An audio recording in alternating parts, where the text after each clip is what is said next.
Alors, l'avantage de cet appareil, c'est qu'on peut le travailler autant au niveau de temporisation et compteur.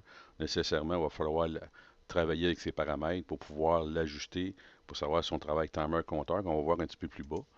Si on continue à tourner sur la page, on a un modèle CNT 3596 qui fonctionne sur 24 volts DC, qui contient 11 pins, donc 2 pour le 24 plus, 10 pour le 0. Vous avez ici les bornes au niveau des contacts, normalement fermés, normalement ouverts. Même chose de l'autre côté, donc le commun, normalement fermé, normalement ouvert. Ce qui nous intéresse, c'est la petite boîte qui est ici en haut. Alors, ici, le return, qui est la borne 5, c'est un 0 volt qui sort, parce qu'un modèle à 11 pins travaille sur du 0 et non sur du 24 plus.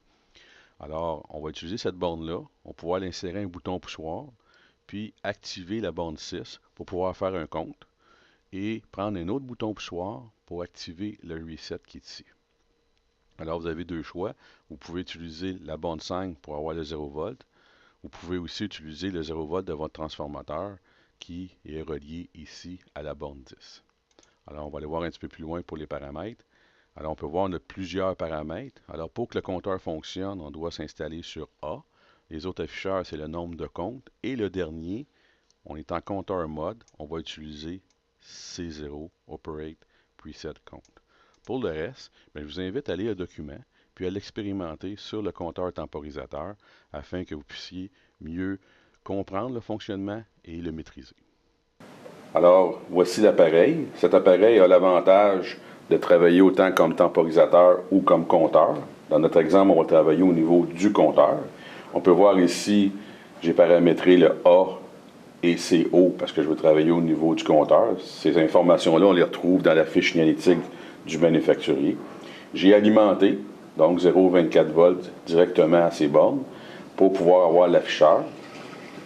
J'ai un contact normalement fermé, normalement ouvert. Même chose de l'autre côté, le commun, normalement ouvert, normalement fermé.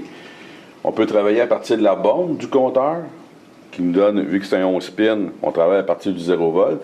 Cependant, moi, je travaille avec le 0 volt du transformateur qui est situé ici, qui va nous donner qui va vous donner les mêmes actions. Alors, si je veux, j'ai mis le compte à 4.